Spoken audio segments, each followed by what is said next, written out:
gereja. Kami rendahkan hati kami di hadapan-Mu. Kami berdoa ya Tuhan, biar hari ini Tuhan Yesus persiapkan Ark of Christ untuk apa yang Tuhan akan kerjakan. No more business as usual, says the Lord. Angkat tanganmu Ibu Daniela, wherever you are. God is mantling you. God is connecting you to the media. Pintu lepas pintu akan terbuka. Ada satu kali kau merasa, I don't know if it's you atau pelayanan ini atau your father, tapi Tuhan pernah berjanji bahwa pelayanan media akan menyentuh seluruh bangsa Indonesia. And God is about to give you favor. God is about to open doors in the area of arts and even entertainment. Tuhan akan mengoneksikan engkau with the young generation dengan bahasa yang mudah untuk dimengerti oleh anak-anak kecil, supaya mereka boleh sadar dan mengerti bahwa mereka adalah ciptaan Tuhan, segambar serupa dengan Allah. Meskipun mereka dibuang oleh orang tua mereka, anak-anak kecil yang mengalami broken home, broken relationship, God will use you to bring healing and restoration di dalam kehidupan anak-anak kecil dan anak-anak yang muda. And the Spirit of the Lord would say bahwa lewat pelayanan Ibu Daniela ke depan, Ark of Christ, Tuhan akan menjadikan tempat ini a safe haven. Bahkan engkau akan bermitra dengan pelayanan yang menyelamatkan kehamilan di luar pernikahan. God will give you the grace untuk menangani anak-anak kecil yang dibuang, anak-anak kecil yang perlu sentuhan kasih Bapa. God is going to use this ministry. Perlengkapi dirimu dan persiapkan dirimu, sebab Tuhan akan mengenapi apa yang Dia perkatakan. And I see an awakening and a revival, di mana ada kebangkitan anak-anak jalanan, anak-anak yang tidak memiliki pengharapan. Suddenly mereka akan cinta dengan rumah Tuhan, dan Tuhan akan membangkitkan mereka di tengah-tengah zaman yang mengalami kebobrokan secara moral. And God will raise them up to be mighty evangelists for the glory of God. Bahkan Tuhan berkata lewat pelayanan ini akan ada anak-anak kecil, anak-anak muda yang memang dipilih oleh Tuhan untuk diperlengkapi menjadi misionaris-misionaris, bukan hanya untuk bangsa Indonesia, bahkan sampai ke bangsa-bangsa. The Spirit of the Lord would say unto you, Tuhan akan memberikan a channel and a door khususnya to the Indo-China nations. Ada satu kemitraan gereja-gereja Tuhan yang ada di Vietnam, yang ada di Kamboja, yang ada di Myanmar, yang ada di Laos. You're gonna reach these nations, says the Lord. Dan Tuhan berkata bahwa kemitraan yang terjadi bukan hanya Indonesia memberkati negara-negara ini, tapi negara-negara ini akan memberkati Indonesia. God is gonna open channels of divine relationship. Perlengkapi dirimu. Jangan berkata, aku ini masih muda, aku kurang pengalaman. Tapi that anointing is being released over you. Dan saya rasakan bahwa Tuhan akan membawa banyak restorasi, banyak pemulihan. Saya melihat ada dinding-dinding yang keropos yang mulai dibenahi oleh Tuhan. Ada banyak hal yang secara internal sedang dibenahi oleh Tuhan. God is raising up the new generation. Dan di mana seperti yang biasa, yang dikerjakan dengan tidak takut akan Tuhan, orang-orang yang terbiasa dengan pola yang lama tapi tidak selaras dengan apa yang Tuhan kehendaki.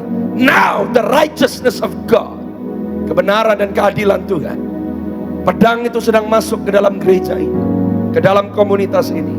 Dan Tuhan sedang memisahkan antara gandum dan lalang, hati yang murni dan hati yang keruh. Tapi Tuhan berkata, jangan takut. Meskipun ada yang meninggalkan engkau, dan tidak sedikit yang meninggalkan, tapi God is gonna raise up. This is the word. Tuhan akan membangkitkan a new breed, pasukan yang baru, nameless, tidak dikenal, tidak dipandang, tapi kekuatan mereka adalah Tuhan yang diam di dalam mereka. Prepare, Lord. Aku berdoa untuk Ark of Christ hari ini, biar setiap kami yang mendengar kebenaran firman-Mu sungguh-sungguh memahami apa yang Tuhan sedang sampaikan kepada kami. Biar kami menghitung hari-hari kami dengan penuh kebijaksanaan. Bapa, aku berdoa biar setiap kami individu lepas individu yang mendengar akan memosisikan diri kami tepat di dalam posisi yang benar, dan persiapkan kami untuk apa yang Tuhan akan kerjakan di hari-hari yang akan datang. Terpuji namamu dari kekal sampai kekal selama-lamanya. Penuhi tempat ini dengan kemuliaan-Mu Tuhan. Engkau yang sudah melakukan pekerjaan yang baik, yang indah di dalam kehidupan hamba-hamba-Mu. Tuhan yang sama, yang berjanji adalah Tuhan yang menepati janji, yang memegang tangan kami dengan tangan kanan-Mu yang kuat sampai kami tiba di destiny kami. Kalau Engkau sedang berkata, Engkau merindukan Ark of Christ untuk ada di puncak destiny mereka, aku berdoa belas kasihan-Mu turun atas rumah ini. Biar tidak ada satupun perkataan Tuhan yang gugur, tapi apa yang lepas dari mulut Tuhan, Alkitab berkata, tidak akan pernah kembali kepadamu dengan sia-sia. Genapi rencana rancangan-Mu Tuhan atas setiap individu, atas keseluruhan tubuh Kristus, umat-Mu di tempat ini. Your kingdom come, your will be done as it is in heaven. Terpuji namamu dari kekal sampai kekal selama-lamanya. Di dalam nama Tuhan Yesus Kristus yang siap untuk menerima kebenaran firman, mari sama-sama dengan saya katakan amin. Silakan duduk dalam hadirat Tuhan. Saya sungguh mengucap syukur untuk kesempatan yang diberikan melayani saudara semua pada sore hari ini. Saya memberikan hormat saya untuk Ibu Gembala, untuk Ibu saya jadi lupa Daniela, dan juga seluruh keluarga besar Ark of Christ. Saya tidak perlu didampingi, tidak perlu diiringi. Terima kasih banyak. Saya mengucap syukur untuk kesempatan yang diberikan boleh melayani saudara. Saya berdoa biar pesan yang disampaikan hari ini memberkati saudara dan memperlengkapi saudara. Amin. Mari kita buka firman Tuhan bersama-sama dengan saya dari kitab 2 Tawarik pasal yang ke-7 ayat yang ke-13 dan 14. Dan saya berdoa dari ayat pembuka memberikan konteks sebelum saya akan menyampaikan secara profetik apa yang saya tangkap di dalam roh saya, bahwa pelayanan ini akan melewati banyak perubahan. Dan Ibu Gembala, perubahan itu baik, tapi Tuhan sedang membangkitkan generasi yang muda. Tongkat kepemimpinan sedang pindah. Dan saya percaya waktu anak-anak muda bangkit, maka ada sebuah trust atau ada dorongan yang baru yang akan membuat pelayanan ini melaju ke tempat yang lebih jauh. Dan saya percaya this is significant. Saudara yang mendengarkan, saudara yang menerima, saya pun berdoa setiap saudara gak cuma duduk di sini dan gak ngerti apa yang disampaikan. Tapi saudara harus sadar dan mengerti bahwa setiap orang percaya di dalam Kristus Yesus harus bertanggung jawab dengan apa yang Tuhan kehendaki dalam kehidupan saudara. Kenapa saya memulai dari kitab 2 Tawarik 7 ayat 13 dan 14. Beberapa minggu belakangan ini adalah pesan yang sedang saya sampaikan. Sebab saya sangat amat percaya bahwa di tengah-tengah goncangan yang sedang dialami secara global, Tuhan sedang mempersiapkan umatnya yang bisa mengelola. Tuhan sedang mempersiapkan umatnya yang menjadi jawaban. Setiap orang percaya yang sungguh-sungguh mengalami kuasa kebangkitan Kristus, orang percaya yang sungguh-sungguh mengalami kuasa salib Yesus, maka hidup saudara harus efektif. Kalau enggak saudara datang ke sini, mohon maaf beberapa dari saudara penyembahan mukanya udah kayak zombie. Saya enggak ngerti kenapa saudara datang ke sini, karena saudara mungkin hanya rutin ngikutin sebuah tata cara ibadah atau sebuah aktivitas minggu lepas minggu. Tapi saya berdoa saudara, you experience breakthrough dalam hidupmu. Setiap kali orang percaya berkumpul di dalam rumah Tuhan, saudara mempersembahkan sesuatu. Karena ini adalah rumah Bapak saudara. Saudara dan saya datang ke rumah Bapak menyenangkan hati Bapak. Bukan datang minta sesuatu dari Bapak, itu anak kecil. Tuhan rindu anak-anak yang dewasa.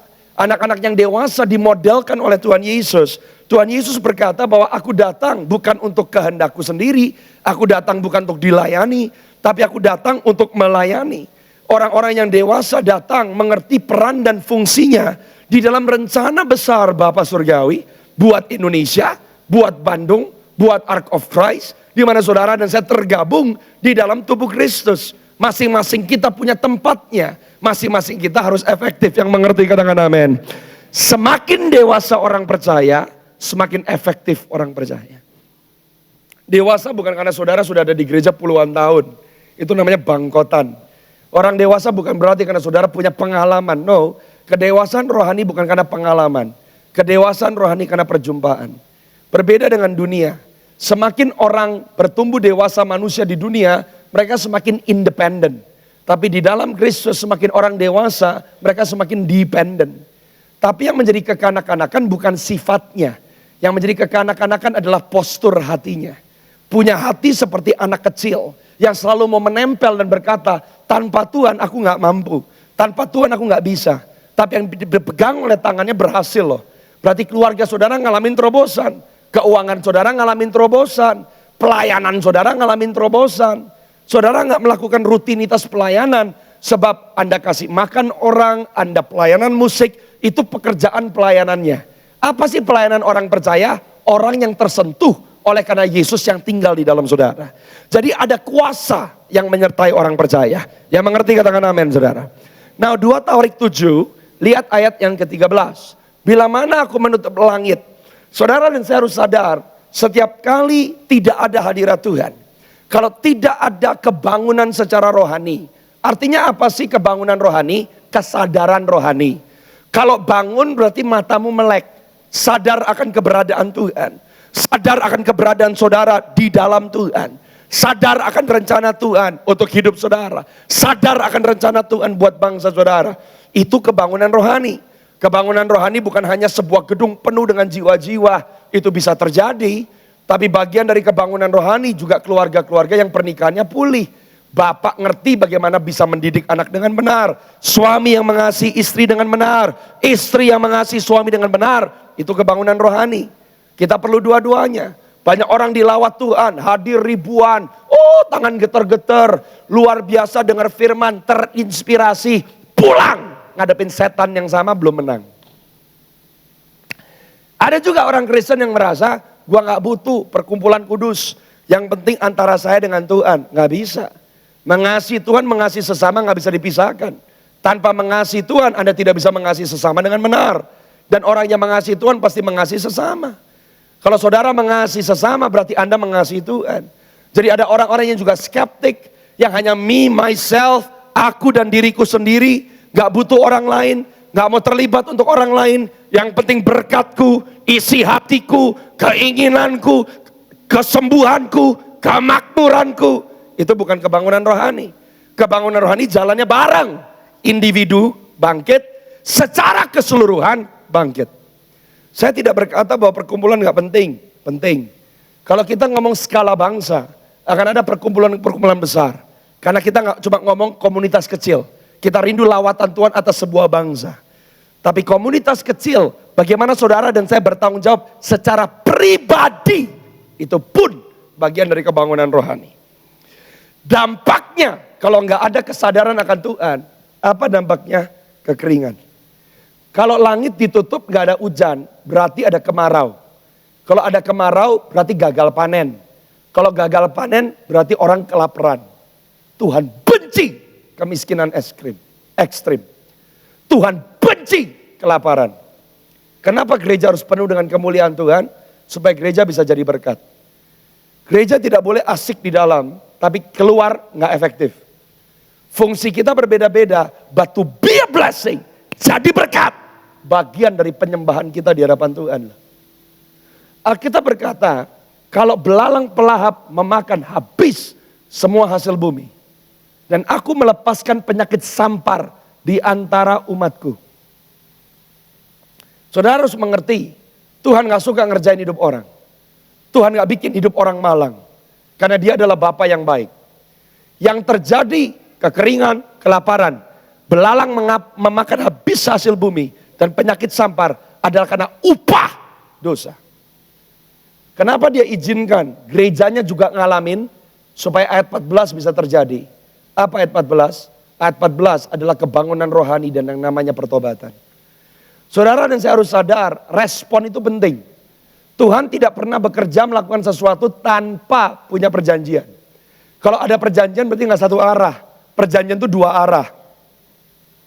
Kenapa saya selalu berkata, kalau saya counseling orang yang menikah, seorang suami harus selalu memilih istrinya dan bukan orang tuanya. Karena kamu nggak pernah bikin perjanjian dengan orang tuamu. Seorang laki membuat perjanjian dengan istrinya. Anak nggak pernah bikin perjanjian dengan orang tua. Orang tua nggak pernah bikin perjanjian dengan anak. Tapi suami dan istri bikin perjanjian. Kenapa pernikahan mencerminkan hubungan Kristus dengan jemaatnya? Karena Kristus punya perjanjian dengan jemaatnya. Apa meterai perjanjiannya? Darah anak domba. Bagian kita ngasih apa? Seluruh hidup. Kalau dia kasih nyawa, kita kasih hidup, pertukaran hidup. Coba ayat 14 tolong ditampilkan. Dan, kurang tepat. Saya suka bahasa Inggrisnya. If, bila, jika. Saya ditanya sama seorang sahabat saya. Menurut Pastor Michael, kebangunan rohani itu inisiasinya Tuhan atau inisiasi manusia? Saya ngerenung. Tuhan ingatkan ayat ini. Saudara tahu Tuhan punya keberdaulatan. Dan dia berdaulat untuk menyatakan apa yang dia mau nyatakan. Di waktunya, dalam kehendaknya. Tapi karena kita bukan robot, kalau ada orang-orang yang nangkep hati Tuhan. Tuhan berkata, karena kamu minta, karena kamu berseru, karena kamu di kakiku, karena permintaanmu, maka aku lakukan sesuatu. Anda bisa lihat itu di Yohanes 2. Waktu Maria berkata kepada Yesus, orang pesta tempat di mana mereka sedang mengunjungi kehabisan anggur. Apa yang Maria katakan? Tuhan, mereka kehabisan anggur. Yesus menatap Maria, aku tahu, tapi apa urusannya dengan aku? Karena Maria yang minta, meskipun belum saatnya Yesus menyatakan dirinya. Yesus lakukan sesuatu karena ada figur seorang wanita yang meminta kepada Yesus. Yesus kasih resep, Tuhan kasih resep. Apa resepnya? Lihat ayat ini. Dan umatku yang atasnya namaku disebut. Saudara, apa sih bagian pertama orang yang ngalamin kebangunan rohani? Pergantian kepemilikan hidup. Orang yang ngalamin kebangunan rohani sadar bahwa hidupnya tidak dimiliki oleh dirinya sendiri. Kalau saudara menyerahkan hak kepemilikan akan hidupmu, berarti siapa yang bertanggung jawab? Tuhan. Dan umatku yang atasnya namaku disebut. Orang yang ngalamin kebangunan rohani adalah orang yang merdeka dari yang namanya ketakutan dan kekhawatiran. Kenapa? Karena saudara sadar betul. Yang berdaulat atas hidupmu adalah Tuhan pemilik hidupmu. Nomor 2. Umatku yang atasnya namaku disebut. Merendahkan diri, berdoa, dan mencari wajahku. Orang yang ngalamin kebangunan rohani, yang menjadi sasaran target tujuan hidup saudara berubah. Yang dulu penting, sekarang jadi gak penting. Yang dulu gak penting, sekarang jadi penting. Goal saudara bukan cari cuan, cari Tuhan. Goal saudara bukan cari duit, cari Tuhan. Goal saudara bukan cari keberuntungan, cari Tuhan. Sekarang saudara sadar, saudara memposturkan diri, merendahkan hati, yang paling penting adalah mendapatkan hati sang raja. Baru ayat yang selanjutnya ngikut, lalu berbalik dari jalan-jalannya yang jahat. Kalau orang cari Tuhan, orang berdoa, orang suka menyembah, maka cara engkau bekerja, cara engkau berkeluarga, cara ngurus anak, cara pelayanan semakin excellent. Kalau dulu jalan-jalannya jahat, suka curang, maki-maki orang, korupsi, pakai kedagingan, sikut sana, sikat sini. Orang yang cari wajah Tuhan, waktu nilai hidup berubah, maka yang keluar dampaknya beda. Berbalik dari jalan-jalannya yang jahat, apa yang kalimat selanjutnya katakan? Ayat yang ke-14, maka aku akan mendengar. Oh, setiap orang percaya ngalamin kebangunan rohani, saya berani katakan, engkau bisa dengar suara Tuhan. Kamu bisa dengar suara Tuhan, dan Tuhan dengar suaramu. Artinya apa? Anda ada komunikasi direct dengan Tuhan. Dan Tuhan lakukan sesuatu loh. Orang yang ngalamin kebangunan rohani bukan hanya didengar oleh Tuhan, diampuni dosanya. Artinya apa? Saudara dan saya merdeka dari penyesalan, dari karena pernah salah, pernah jatuh, pernah gagal. Orang yang didengar oleh Tuhan, Anda tidak lagi ditentukan oleh karena apa yang pernah terjadi. Sekarang ada masa depan yang gilang gemilang menanti saudara di depan. I hear, aku dengar dari sorga. Aku ampuni dosa mereka. Kalau diampuni dosanya artinya apa? Direstorasikan kepada posisi semula. Dan manusia diciptakan untuk ngapain saudara? Bukan hanya menjelajah bumi nunggu mati. Manusia diciptakan mengelola. Berbuah, bertambah banyak, beranak cucu, penuhi, taklukkan, kuasai bumi. Kejadian 1 ayat 28. Lalu, kalau orang udah direstorasikan identitasnya, dan saudara sekarang melakukan kehendak Tuhan, berarti selama Anda hidup, Anda mempertanggungjawabkan hidupmu, ada kalimat yang selanjutnya. Maka aku akan memulihkan. Bahasa Indonesianya kurang tepat, bukan negeri. Bahasa aslinya tanah. Yang dipulihkan oleh Tuhan adalah tanah. Artinya apa? Yang dipegang oleh tanganmu dibuat oleh Tuhan berhasil. Saya sangat percaya orang yang ngalamin kebangunan rohani, ekonomimu pasti berubah. Saudara gak usah ngiri sama orang lain, ekonomi berubah bukan berarti Anda punya tabungan sebanyak orang lain. Tapi ekonomi berubah berarti apa yang dipegang oleh tanganmu dibuat oleh Tuhan berhasil. Saudara sadar gak? Yang pertama ditebus oleh darah Yesus di Taman Getsemani. Karena pencurahan darah Yesus yang pertama adalah peluhnya yang berubah menjadi darah. Waktu peluhnya berdarah, yang pertama disentuh apa? Tanah. Tanah ngomong tentang apa? Cikal bakal manusia yang dibuat dari debu. Waktu manusia jatuh dalam dosa yang dikutuk tanah. Yang pertama ditebus oleh Tuhan adalah tanah. Ngomong tentang apa? Destiny manusia direbut kembali oleh Yesus. Saudara dan saya harus mengerti your destiny adalah menyelesaikan pekerjaan Bapa. Yaitu apa saudara? Menjadikan semua bangsa murid Tuhan. Bangun keluargamu, bangun bisnismu, bangun karirmu, bangun pelayananmu dengan benar. Supaya dunia menjadi percaya bahwa Yesus Kristus tetap sama dari dulu sekarang sampai selama-lamanya. Yang mengerti katakan amin saudara. Sekarang lihat 1 Samuel pasal yang ke-7. Saya kasih ciri buat saudara. Kalau orang ngalamin kebangunan rohani dan saudara membawa dampak, Anda bawa pergerakan, apa yang bisa terjadi. 1 Samuel 7, tolong lihat sama-sama dengan saya ayat yang ke-13 dan selanjutnya. Nanti saya mau share, hari ini saya rasakan di dalam hati saya mau bagikan buat Ark of Christ. 3 tahap untuk menggenapi rencana Tuhan dalam hidupmu. Kalau saudara mau nyampe di puncak destiny, harus naik. Bukan turun lembah. Kalau lembah dasar, bukan puncak. Kalau puncak naik. Saudara mau naik ke puncak, siap-siap kerja keras. Dan banyak orang gugur dan mati di tengah jalan gak sampai puncak. Emang gampang nyampe puncak? Enggak. Dan hari ini saya mau bicara, kalau saudara benar-benar serius untuk menggenapi destiny Tuhan dalam hidupmu, you have to go through ada 3 fase. Saya nggak ngomong 3 step, saya ngomong 3 fase. 3 phases of destiny yang setiap orang percaya harus lewati. Nah tapi saudara sebelum saya bahas 3 fasenya apa, lihat kehidupan seorang anak muda. Dari kecil melayani Tuhan, dipakai Tuhan jadi dampak buat satu negara, padahal bukan orang Lewi. Saya sempat tanya sama Ibu Daniela, apa yang menjadi visi Ark of Christ? Berdoa sebagai imam buat Indonesia. Saudara tahu ada seorang imam di Alkitab yang namanya Samuel, bukan orang Lewi. Dan Samuel ini adalah anak mujizat. Lahir dari rahim seorang perempuan mandul.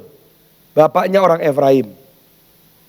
Tapi seseorang yang gak masuk golongan Lewi, menggantikan orang keturunan Lewi untuk membawa kembali yang namanya kebenaran dan keadilan. Dan keberadaan seorang anak yang tidak ada di dalam benak pikiran ibunya, di dalam benak pikiran bapaknya, di dalam benak pikiran sebuah bangsa, satu kehidupan berdampak buat satu generasi. Tapi gimana caranya nyampe supaya destiny-nya bisa digenapi? Tapi yang saya mau sampaikan kepada saudara, dampak Samuel itu seperti apa? Lihat ayat 13. Demikian orang Filistin ditundukkan dan tidak lagi memasuki darah Israel, sebab tangan Tuhan melawan orang Filistin seumur hidup Samuel. Saudara sadar kalau kamu ngalamin kebangunan rohani, kalau saudara sungguh-sungguh genapin destiny Tuhan dalam hidupmu, selama engkau hidup, musuh gak bisa sentuh hidupmu, keluargamu, keuanganmu. Yang saudara akan tinggalkan bukan warisan sakit penyakit, bukan warisan utang, bukan warisan kepahitan. Kalau Anda mencapai destiny ilahi Tuhan dalam hidupmu, maka keturunanmu akan menjadi orang-orang yang perkasa di bumi. Yang mau katakan amin, saudara. Lihat ayat yang selanjutnya. Selama Samuel hidup, orang Filistin gak berani sentuh Israel. Ayat yang selanjutnya, ayat yang ke-14. Dan kota-kota yang diambil orang Filistin daripada Israel, kembali pula kepada Israel. Mulai dari Ekron sampai Gad. Dan orang Israel merebut daerah sekitarnya dari tangan orang Filistin. Dan antara orang Israel dan orang Amori ada damai. Saya berdoa di dalam nama Yesus, kalau saudara siap dibangkitkan dan ngerti plan, rencana Tuhan buat hidupmu. Apa yang pernah hilang dari tanganmu, apa yang pernah hilang dari keluargamu, apa yang pernah dicuri oleh setan, apa yang pernah dirampas dirampas oleh musuh harus kembali ke tangan saudara. Dan selama Samuel hidup, bukan hanya apa yang menjadi milik Israel yang hilang kembali, tapi ada damai antara orang Amori dan orang Israel. Seorang yang berjalan dalam panggilan ilahinya, kemanapun Anda pergi, Anda pembawa damai. Restoration of relationship. Saudara bisa bawa restorasi dari hubungan-hubungan yang retak, hubungan-hubungan yang pecah, hubungan-hubungan yang putus. When you walk with the authority of God, apa yang putus terrestorasikan. Lihat ayat yang selanjutnya, dahsyat anak muda ini. Samuel memerintah sebagai hakim atas orang Israel seumur hidupnya. Apa destiny saudara? Destiny saudara bukan berhenti di tengah jalan, tapi sampai di garis akhir. Dan sampai di garis akhir bukan karena bertahan. Gak ada orang lari, berdiri di tempat, mimpi nyampe di garis akhir. Kalau orang mau lari sampai di garis akhir, tidak ada yang namanya give up. Tuh. Gak ada kata yang menyerah. Gak ada. Tidak ada orang yang bisa sampai di garis akhir dengan posisi hanya sepasang kuda-kuda dan berhenti. Gak ada. Mau sampai mati gak mungkin sampai garis akhir. Orang yang sampai garis akhir, you keep on running. Jatuh, bangun lagi. Gagal, bangun lagi. Sampai ke tujuan. Artinya apa? Kalau saudara mau sampai seperti Samuel, seumur hidupnya. Melakukan rencana-rancangan Tuhan dalam hidup saudara. Artinya saudara harus bangkit, punya kegigihan, pantang mundur. Apa yang Tuhan perkatakan, Anda harus punya kesepakatan. Aku tidak akan berhenti sampai aku lihat segenap rencana Tuhan digenapi dalam hidupku. Yang mau katakan amin. Sekarang lihat dulu 1 Samuel pasal 3. Dengan cepat. Saya mau sampaikan kepada saudara dengan cepat 3 hal. Bagaimana mencapai destiny saudara. 3 fase. Katakan sama-sama dengan saya 3 fase. Bukan tahap ya. Tahap bukan berarti kayak level multi level marketing. 3 fase. Yang harus dilewati oleh setiap orang percaya. Saudara harus ngerti fase mana saudara saat ini sedang berada. Kalau Anda melihat kehidupan Samuel, Samuel lahir dari perut seorang ibu yang ditutup oleh Tuhan. Kalau Anda baca 1 Samuel 1 ayat 3, 4, dan 5, Anda akan sadar bahwa rahim Hana bukan ditutup setan, rahim Hana tidak ditutup sama musuh, rahim Hana ditutup oleh Tuhan. Pertanyaannya, rahim yang ditutup oleh Tuhan kenapa dibuka oleh Tuhan? Emang Tuhan pelin-pelan? Enggak. Saudara dan saya harus sadar dulu. Seringkali kenapa orang percaya gak ngalamin mujizat? Karena yang kamu doakan salah. Saudara mau tahu kenapa Hana dijawab doanya oleh Tuhan? Rahim yang ditutup oleh Tuhan dibuka. Kalau Tuhan tutup rahim Hana, berarti Tuhan tidak berkehendak untuk Hana punya anak. Fair? Fair dong. Rahim yang ditutup oleh Tuhan. Kenapa rahim yang ditutup oleh Tuhan dibuka oleh Tuhan? Karena saya temukan Hana meminta seorang anak laki-laki, bukan untuk dirinya sendiri. Kalau saudara mau bangkit dan tidak hanya pusing sama dirimu sendiri. Anak kecil minta supaya dia dapat apa yang dia mau. Anak dewasa yang hormat sama orang tuanya, dia minta supaya dia bisa menghormati orang tuanya. Anak kecil Kristen, bayi, cuma tahu minta supaya Tuhan kasih apa yang dia mau. Tapi anak Tuhan dewasa, dia datang cari Tuhan, bukan supaya Tuhan kasih apa yang dia mau. Dia datang supaya dia bisa menjawab yang menjadi kemauannya Tuhan. Itu dewasa tuh. Dan waktu Hana meminta seorang anak laki, dia sedang menjawab kebutuhan Tuhan. Tuhan lagi butuh apa waktu itu? Waktu itu kemah suci di Silo, diurus sama 2 anak muda yang namanya Hofni dan Pinehas. Melacur di rumah Tuhan, nyuri uangnya Tuhan. Persembahan bagi Tuhan ditilep sama 2 anak muda ini. Hana datang ke Silo, ketemu sama imam yang model begitu. Pesan profetik apa yang saya mau sampaikan dari tempat ini? Tuhan sedang menggeser keimaman di dalam gerejanya.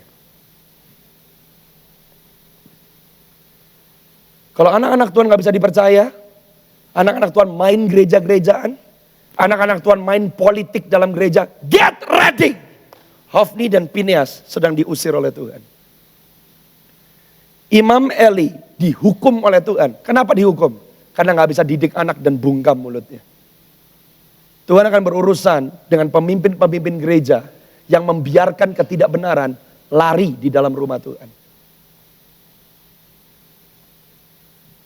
Kenapa Tuhan buka rahim Hana? Karena satu hari Hana berkata, Tuhan buka rahim ini. Dan dia minta spesifik. Apa yang dia minta? Anak laki. Dan kalau anak laki dikasih, pisau cukur tidak akan kena rambut kepalanya. Artinya apa? Dia sedang minta sama Tuhan seorang imam. Kenapa dia minta imam? Yang dia minta bukan supaya dia punya anak, supaya suaminya sayang sama Hana. Karena Alkitab dengan jelas berkata, Elkana lebih mengasihi Hana daripada mengasihi Penina. Penina gak cuma punya satu anak, Penina punya banyak anak. Jadi kalau Hana pengen menang terhadap Penina, satu anak gak cukup. Dan kalau Hana mau menang terhadap Penina, mau anak laki, mau anak perempuan, no problem. Tapi Hana minta secara spesifik, kasih aku laki. Dan kalau dapat laki, pisau cukur tidak kena kepalanya. Yang diminta oleh Hana bukan seorang anak. Yang diminta oleh Hana adalah seorang imam. Waktu Hana menjawab kebutuhan Tuhan, rahim yang ditutup dibuka oleh Tuhan. Setelah Samuel lahir, Hana punya 6 anak. Kalau saudara menjawab kebutuhan Tuhan, sebelum engkau meminta kebutuhanmu, saya punya berita, Bapakmu yang di sorga menyediakannya bagi engkau. Kenapa? Karena dia sayang sama anak-anaknya. Yang mengerti katakan amin, saudara. 1 Samuel 3, dengan cepat. Saudara nangkep ya yang saya maksud ya? Pesan profetiknya, keimaman sedang digeser. Dan Tuhan lagi cari Samuel. Saya percaya gambarannya anak-anak muda, tapi saya pun berdoa, meskipun Anda tidak melihat dirimu sebagai anak muda, miliki hati seperti seorang Samuel. 3 fase untuk bisa sampai kepada destiny. Alkitab berkata Samuel yang muda itu menjadi pelayan Tuhan di bawah pengawasan Eli. Pada masa itu firman Tuhan jarang, penglihatan pun tidak sering. 3 fase orang yang nyampe destiny. Nomor 1 adalah fase dipanggil. Setiap orang percaya dipanggil. Maksudnya dipanggil itu apa, saudara? Dipanggil bukan hanya tahu kerja apa. Dipanggil bukan hanya tahu karirnya apa. Dipanggil bukan hanya tahu pelayanannya apa. Kalau dipanggil berarti saudara diperlengkapi untuk bawa dampak. Yang Tuhan rindukan adalah firman dan tanda-tanda yang menyertai firman bisa sampai kepada satu bangsa. Kenapa setiap orang percaya harus dibina? Kenapa orang percaya setelah lahir baru harus punya komunitas? Saya mau nanya, Anda punya gembala atau enggak? Gembala bukan orang yang cuma khotbah hari Minggu. Kalau kamu gak punya komunikasi dengan gembala kamu gak rela dididik oleh gembala kamu gak punya akses ditegur sama gembala kamu gak punya gembala, kamu punya pengkhotbah. Saya ya datang ke gereja, orang nonton khotbah kayak begini, nyatet juga kagak. Kamu bukan murid. Saya baru sadar loh, kenapa banyak orang bisa tergabung di pelayanan besar, tapi gak pernah jadi dewasa. Karena anak gak bisa, kalau bukan anak gak bisa didewasakan. Yang bisa didewasakan sama orang tua cuma anak sendiri. Saya bisa dewasakan anak saya. Anak Ibu Daniela saya gak bisa dewasakan karena bukan anak saya. Kenapa banyak orang datang di gereja gak pernah bertumbuh? Karena kamu bukan anak di rumah itu. Karena banyak orang cari pengkhotbah. Makanya keliling. Kayak Anda lagi jualan es puter. Kamu gak bisa didewasakan kalau kamu keliling cari pengkhotbah. Anda kalau ini rumahmu, make sure ibu, bapak kenal sama gembalamu. Dan Anda harus membuka diri akses untuk dididik sama gembalamu. Kalau nggak ada komunikasi, hubungan dan relasi, tidak ada penggembalaan. Samuel dapat panggilan. Gimana sih caranya orang dapat panggilan? Salah satunya adalah terhubung di dalam rumah Tuhan. Tolong ayatnya dimunculkan. Samuel yang muda menjadi pelayan Tuhan di bawah pengawasan Eli. Anda nggak mungkin dipercaya panggilan kalau Anda tidak pernah punya kerelaan untuk dibentuk dan dibina di dalam rumah Tuhan. Saudara mau tahu? Jangan jadi orang Kristen yang berkata, karena semua pendeta nggak ada yang bagus, pastor. Daripada saya takut kena pengajaran sesat, lebih baik saya sendirian. Dengar baik-baik. Gembalanya Samuel, bapak rohaninya, matanya buta, picek, tetap bapaknya Samuel.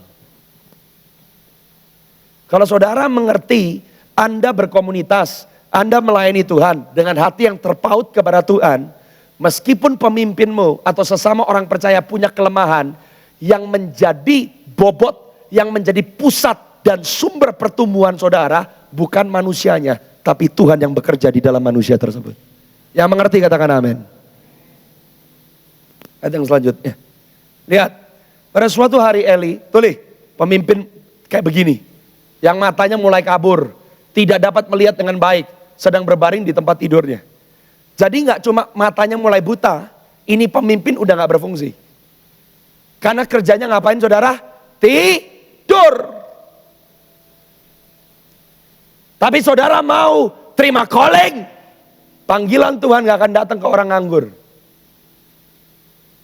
Panggilan Tuhan tidak akan datang ke orang yang gak bisa berkontribusi. Panggilan Tuhan tidak akan pernah datang kepada orang yang tidak pernah memposisikan diri. Samuel memposisikan diri. Bagaimana cara dia memposisikan diri? Pemimpinnya tidur, ayat yang selanjutnya, Samuel tidur di dalam bait suci tempat tabut Allah. Anda mau dapat panggilan? Disiplin gak? Punya jam doa gak?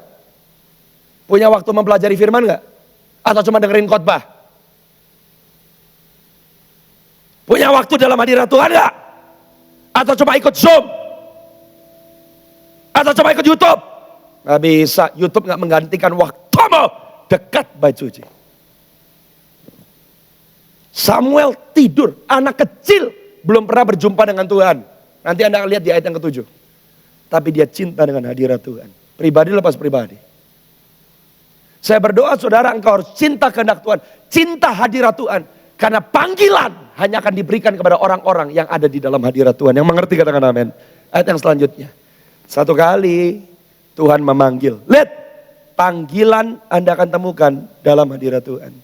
Dan dalam hadirat Tuhan gak cuma saat teduh. Bagian dari dalam hadirat Tuhan setia melakukan yang Tuhan sudah percayakan. Waktu saudara memosisikan diri dengan benar secara pribadi di dalam konteks kerajaan Allah. Di waktu yang saudara tidak sangka-sangka, Allah memanggil namamu, Samuel, Samuel. Dan ia menjawab, ya. Dia menjawab, ya. Dia menjawab, ya. Ayat yang selanjutnya. Dia nggak jawab Tuhan Bapak loh. Dia jawab siapa Bapak? Eli.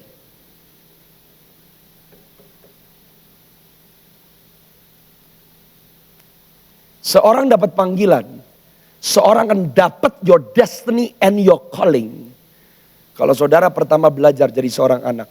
Saudara tahu di dalam setiap panggilan selalu ada ujiannya saudara. Kenapa sih Samuel larinya ke Eli? Saya kasih tahu kenapa Samuel lari ke Eli. Karena Samuel sayang sama Eli. Dan Eli butuh bantuan Samuel. Samuel berlari kepada Eli. Serta katanya, ya Bapak, bukankah Bapak memanggil aku? Tetapi Eli berkata, aku tidak memanggil, tidurlah kembali, lalu pergilah ia tidur. Ayat yang selanjutnya, terus 6 dan selanjutnya. Dan Tuhan memanggil Samuel sekali lagi. Samuel pun bangun, pergi mendapatkan Eli, serta berkata, ya Bapa, bukankah Bapa memanggil aku? Tetapi Eli berkata, aku tidak memanggil anakku, tidurlah kembali. Ayat yang ke-7, Samuel belum mengenal Tuhan sebab firman Tuhan belum pernah dinyatakan kepadanya. Lihat tuh ya, sebelum saudara dipercaya dengan perkara besar, yang Tuhan akan selalu lihat adalah kesetiaan dan karakter saudara. Anak belum dengar firman, belum pernah berjumpa dengan Tuhan, tapi tabiatnya excellent.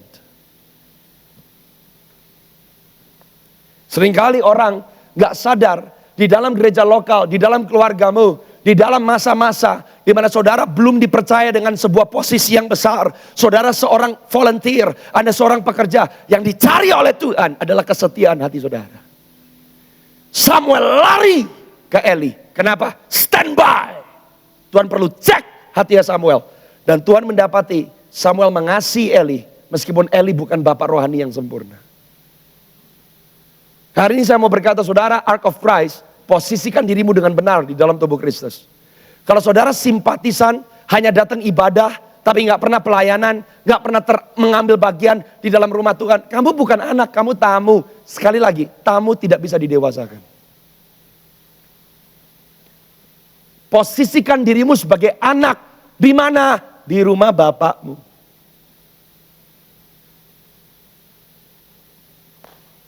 Yang dapat warisan cuma anak, bukan tamu.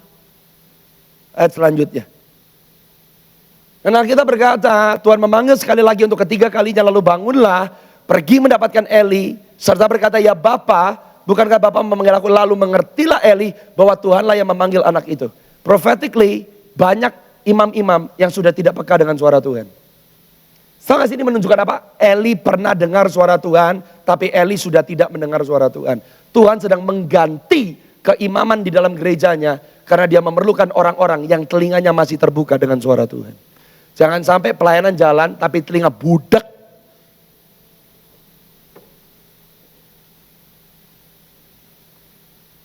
Berapa banyak orang rajin pelayanan? WL. Kalau WL, apa rencana Tuhan dalam hidupmu?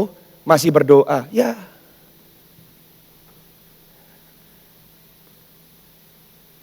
Eli, imam secara jabatan, tapi sudah tidak berfungsi. Gak bisa dengar suara Tuhan.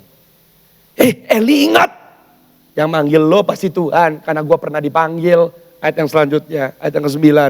Sebab itu berkatalah Eli kepada Samuel, pergilah tidur, apabila ia memanggil engkau, katakanlah berbicaralah Tuhan, sebab hambamu mendengar, maka pergilah Samuel dan tidurlah ia di tempat tidurnya.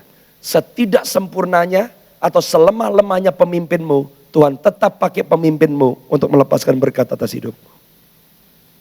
Yang mengerti katakan amin saudara. Setiap orang yang mau mencapai destiny, terima, receive your calling. Calling bukan cuma karir, sekali lagi. Calling bukan cuma saya pelayanannya apa. Calling bukan saya kerja apa. Atau kerja di mana, it's beyond. Orang yang terima calling adalah orang yang ngikutin proses pendewasaan. Supaya dipercaya dengan otoritas. Karena yang dia rindukan, satu bangsa terdampak. Setiap kita punya calling besar. Apa calling besar kita? Serupa dengan Kristus. Mengasihi Tuhan dengan segenap hati, jiwa, kekuatan, dan akal budi. Melakukan kehendak Bapa, mengasihi orang lain lebih daripada kita mengasihi diri kita sendiri. Itu garis besarnya. Tapi masing-masing kita spesifik sesuai dengan apa yang Tuhan kehendaki. Jadi kalau tanya calling, jangan cuma karir saya apa ya? Saya pelayanan di mana ya? Receive your calling. Pertama adalah saudara punya hubungan di mana bisa dengar suara Tuhanmu. Because that's part of your destiny. Yang mengerti katakan amin. Masuk ke fase yang berikutnya. Kalau fase pertama adalah dipanggil, nomor 2, catat. Fase untuk menuju destiny yang kedua namanya dilatih. Biasanya kalau masuk fase dilatih, yang akan Tuhan uji, yang Tuhan sempurnakan adalah yang namanya karakter. Dan kalau karakter ngomong apa? Integritas. Kapan Samuel diuji integritasnya? Lihat ayat selanjutnya. Waktu Tuhan kembali, lihat ya. Kalau Tuhan mau manggil saudara, dia nggak manggil dari kejauhan. Lalu datanglah Tuhan berdiri di sana dan memanggil seperti yang sudah-sudah. Dia datang. What's part of your calling? Diam dalam hadiratnya. Bersekutu dengan hadiratnya. Mau Anda di rumah, mau di hall luar biasa ini, hadirat Tuhan ada dengan saudara. Nggak cuma di tempat tertentu. Nggak. Tuhan pencipta langit. Dia datang loh di pinggirnya Samuel. Datanglah Tuhan berdiri di sana dan memanggil seperti yang sudah-sudah. Samuel, Samuel. Dan Samuel menjawab, berbicaralah sebab hambamu ini mendengar. Lihat yang ke-11. Lihat apa yang Tuhan katakan kepada Samuel yang menjadi nubuatan pertama yang Samuel terima seumur hidupnya. Berfirmanlah Tuhan kepada Samuel, ketahuilah aku akan melakukan sesuatu di Israel sehingga setiap orang yang mendengarnya akan bising kedua telinganya. Kalau saudara dan saya nggak pernah dipanggil oleh Tuhan dan Anda melakukan sesuatu tanpa dapat hati Tuhan, panggilan saudara, pekerjaan saudara atau misi yang saudara mau lakukan bisa membunuh saudara loh. Karena setiap panggilan Tuhan selalu disertai dengan yang namanya konsekuensi. Di dalam setiap panggilan, saudara akan ngalamin hal-hal yang gak enak. Makanya butuh dilatih. Orang yang hidup nyampe ke destiny, makin tinggi orang mendaki sebuah bukit, makin tipis udaranya, bukan makin tebal. Nafas makin susah. Kenapa butuh dilatih? Semakin saudara dewasa, anak kecil gak pusing besok mau makan apa. Anak kecil gak mikirin tabungan. Anak kecil gak mikirin perasaan orang lain. Semakin dewasa, yang Anda pikirin makin banyak. Yang mengerti katakan amin. Kenapa harus dilatih integritasnya? Kalau integritas gak dilatih, Anda bisa murtad, Anda bisa jual Yesus, Anda bisa kompromi, kamu kehilangan hidupmu. Berapa banyak orang dulu gak punya, diberkati Tuhan, pelayanan jalan, jadi kaya, mata duitan, mati di dalam kemata duitannya.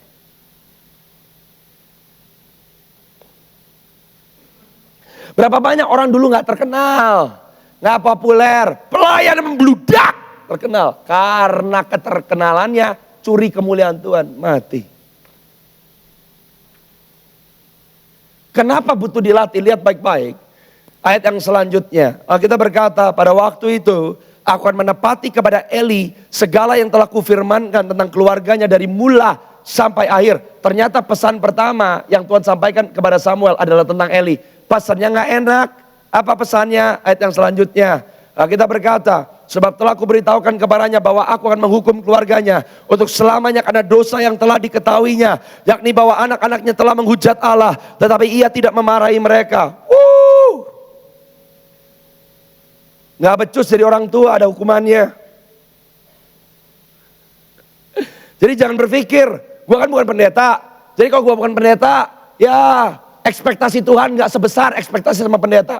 Tuhan akan meminta pertanggungjawaban dengan apa yang di tanganmu, bukan apa yang tidak ada di tanganmu. Termasuk keluargamu. Kamu gak bisa ngelola keuangan, satu hari ditanya, why?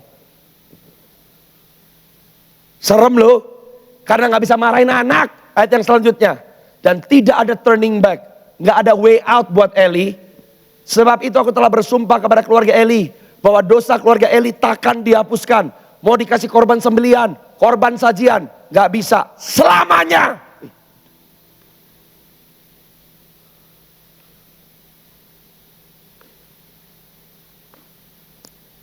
Pedang Tuhan lagi masuk ke dalam gerejanya. Anda mau lihat sebuah bangsa bangkit? Pembersihan harus terjadi di dalam rumah Tuhan terlebih dahulu. Sebelum Tuhan akan berurusan dengan orang-orang yang membutuhkan Tuhan di luar sana, Tuhan akan pertama-tama berurusan dengan umatnya di dalam gerejanya. Ayat yang selanjutnya, saya sebentar lagi selesai, saya kasih poin yang ketiga. Samuel tidur sampai pagi, kemudian dibukanya pintu rumah Tuhan. Samuel segan memberitakan penglihatan itu kepada Eli. Kenapa butuh ditrain? Karena seorang nabi gak bisa jadi seorang nabi kalau masih segan, sungkan. Saudara gak mati sama keinginan selalu menyenangkan orang, kamu gak bisa dipakai Tuhan. Kamu gak mati sama keinginan selalu tampil perfect di hadapan Tuhan, kamu gak bisa dipakai Tuhan. Kenapa setiap orang yang mau nyampe ke destiny harus dilatih? Karena Samuel punya satu tabiat, segan, sungkan. Siapa gua, masih muda, ngomong sama pemimpin, masih senior, tapi lihat kalau Tuhan membentuk seseorang. Setelah Samuel mendapat perintah Tuhan dan pesan Tuhan tentang Eli, Samuel gak pernah kurang ajar loh sama Eli. Dia tetap menghormati. Tapi menghormati bukan berarti kompromi. Yang mengerti katakan amin. Lihat ayat yang selanjutnya. Kita berkata, tetapi Eli memanggil Samuel. Katanya Samuel, anakku, jawab Samuel, ya Bapa. Ayat yang selanjutnya, kata Eli, apakah yang disampaikannya kepadamu? Jangan kau sembunyikan kepadaku, kiranya beginilah Allah menghukum engkau. Bahkan lebih daripada itu, jika engkau menyembunyikan sepatah kata pun kepadaku dari apa yang disampaikannya kepadamu itu. Ayat yang ke-18. Di sini masa training. Integritas, karakter, kejujuran itu dilatih oleh Tuhan.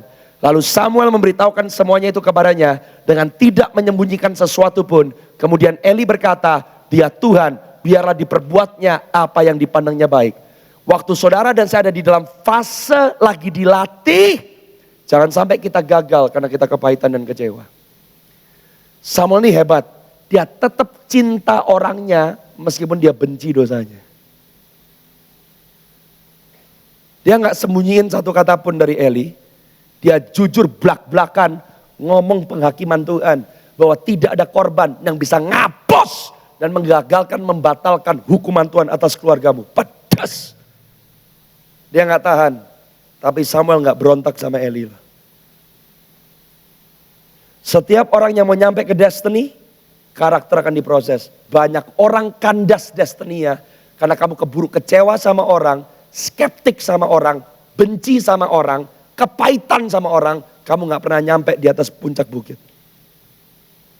Kalau hari ini Tuhan sedang melatih engkau, kalau Tuhan lagi cabut sesuatu dari dalam hatimu, kalau Tuhan lagi latih integritasmu, saya mau katakan, kalau masih ada waktu yang Tuhan berikan, jangan sia-siakan waktu anugerah Tuhan. Karena setelah saudara dipanggil, fase kedua Anda dilatih, baru masuk fase yang ketiga. Apa fase yang ketiga? Diutus. Ada bedanya orang diutus dan jalan sendiri. Bukan berarti kalau tidak diutus nggak bisa berhasil. Anda bisa berhasil. Tapi banyak orang berhasil, tapi tidak menyenangkan hati Bapa. Karena kita nggak cuma disuruh pergi sendirian dengan kreativitas pribadi. Alkitab berkata, kita adalah murid-murid Kristus yang diutus. Artinya kalau diutus, Tuhan yang kasih otoritas yang menyertai pengutusannya. Banyak orang mau buka bisnis, banyak orang mau buka pelayanan, tapi kalau kamu gak pernah diutus Tuhan, pelayananmu dan bisnismu gagal total.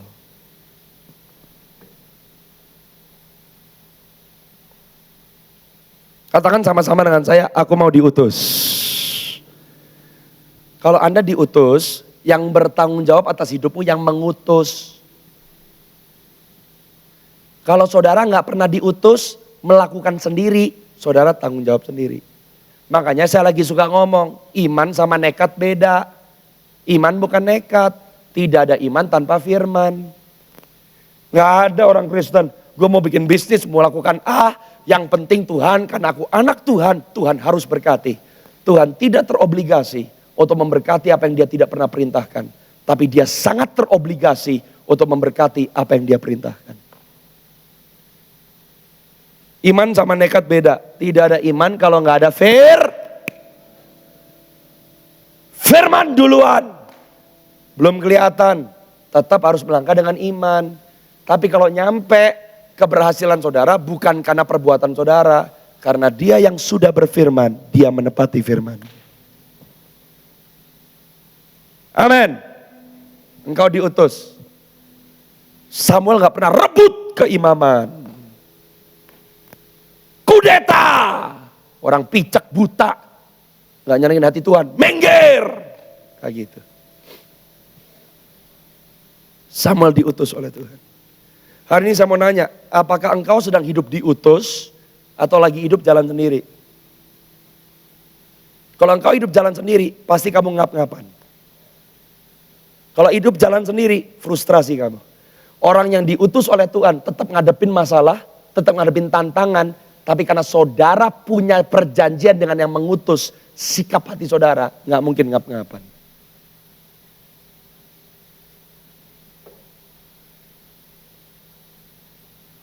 Di fase mana saudara berada?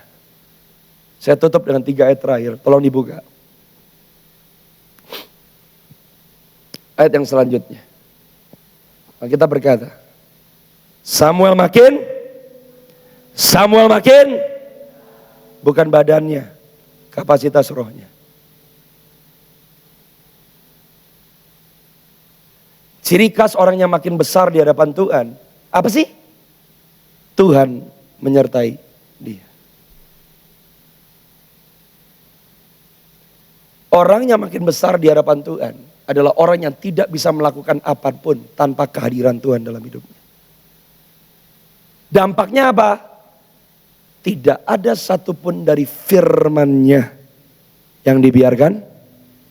Mantap. Apapun yang kamu pegang, jadi. Yang kamu perkatakan, jadi. Dan ciri khas orang diutus, ayat yang selanjutnya.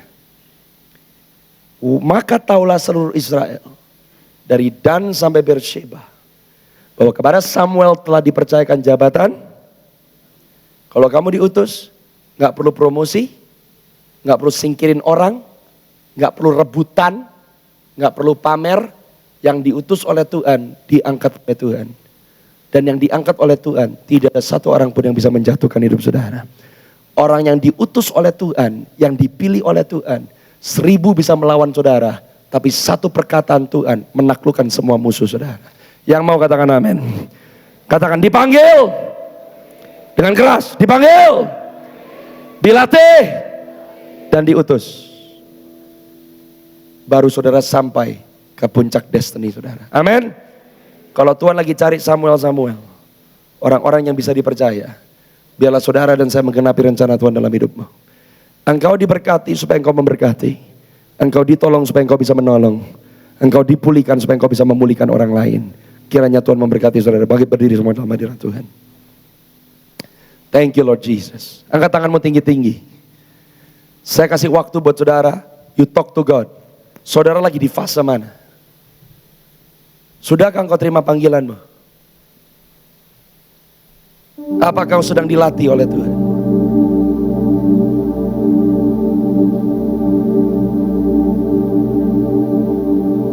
Engkau pernah diutus atau enggak? Hari ini katakan Tuhan, jadikan aku seperti Samuel. Aku mau sampai ke puncak destiny. Anda gak sampai ke puncak destiny hanya karena Anda deklarasi sampai berbusa. Hidupin yang kamu deklarasikan. Persiapkan dirimu. Saat ini tutup matamu, you talk to God. Posisikan dirimu baik-baik.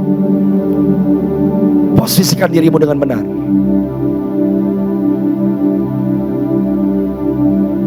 Kalau engkau mungkin di tahap awal, engkau gak terhubung dengan benar dengan rumah Tuhan. Hari ini, katakan aku mau belajar ada di hadirat Tuhan.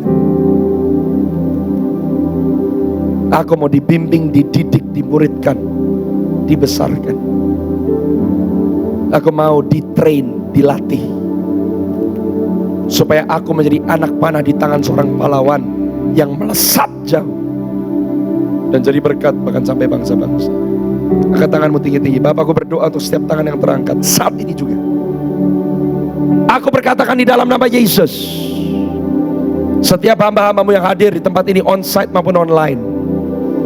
Kami tidak mau hidup berdasarkan apa yang sudah terjadi. Tapi kami mau memosisikan diri kami. Sebab kami tahu rencana-rancangan yang ada padamu mengenai kami bukan rancangan kecelakaan, tapi masa depan yang membawa pengharapan ya Aba. Aku berdoa genapi dalam hidup kami dalam nama Tuhan Yesus. Bangkitkan. Aku berdoa bangkitkan individu lepas individu di dalam nama Yesus. Orang yang dipanggil, orang yang dilatih, orang yang diutus bagi hormat dan kemuliaan nama Tuhan. Dan Bapa, aku berdoa tidak ada satupun individu yang bergabung on-site maupun online pada malam hari yang hidupnya terbuang dengan sia-sia. Tapi biar kami genapi rencana-rancangan Tuhan yang sempurna dalam hidup kami. Dan aku berdoa di dalam nama Yesus, bangkitkan Tuhan orang-orang yang berubah sejarah. Orang-orang seperti Samuel yang selama dia hidup, Filistin tidak berani menyentuh Israel. Selama Samuel hidup, apa yang pernah hilang direstorasikan kembali. Selama Samuel hidup, ada damai antara orang Amori dengan orang Israel. Aku berdoa hidup kami membawa damai, hidup kami membawa restorasi, hidup kami menyatakan kerajaan Allah, hidup kami menyatakan kemuliaan Allah. Oh,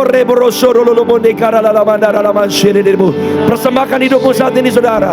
Berseru kepada Yesus, katakan ini aku Tuhan. Katakan ini aku Tuhan, pakai aku bagi hormat. Pakai aku bagi kehormat kemuliaan namamu. Pakai aku buat keluargaku. Pakai aku buat rumah tanggaku. Pakai aku buat bisnisku. Pakai aku buat komunitasku. Berseru kepada Yesus saat ini, angkat suaramu.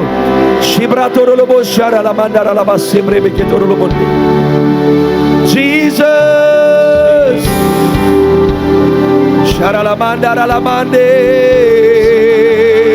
here I am to worship, and here I am to bow. Come on, katakan, here I am to say that you're my God.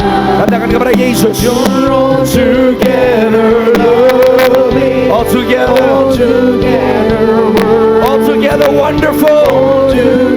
Come on, katakan, and here I am to worship, and here I am to to bow down. Here I am to bow Katakan, here I am. Here I am to say That you're my God. my God. You're all together. You're all together lovely, All together worthy. together All together wonderful. together Sekali lagi, come on semuanya. Katakan, here I am to worship.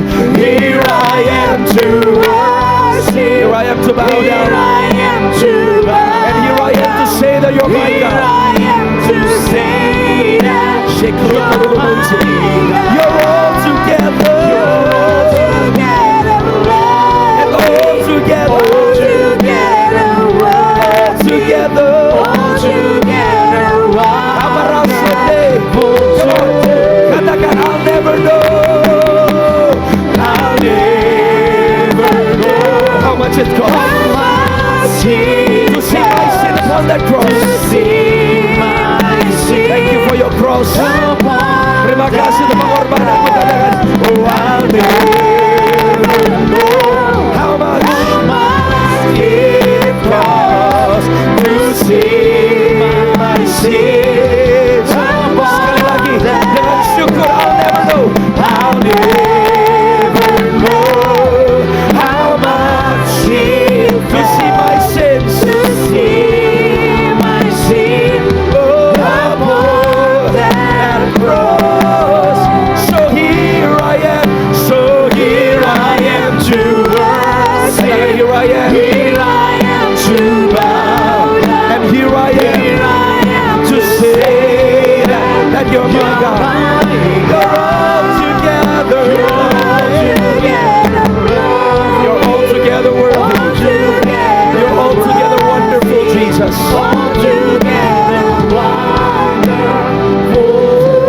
Hanya suara saja terakhir kali. Here I am to Mohon saudara katakan.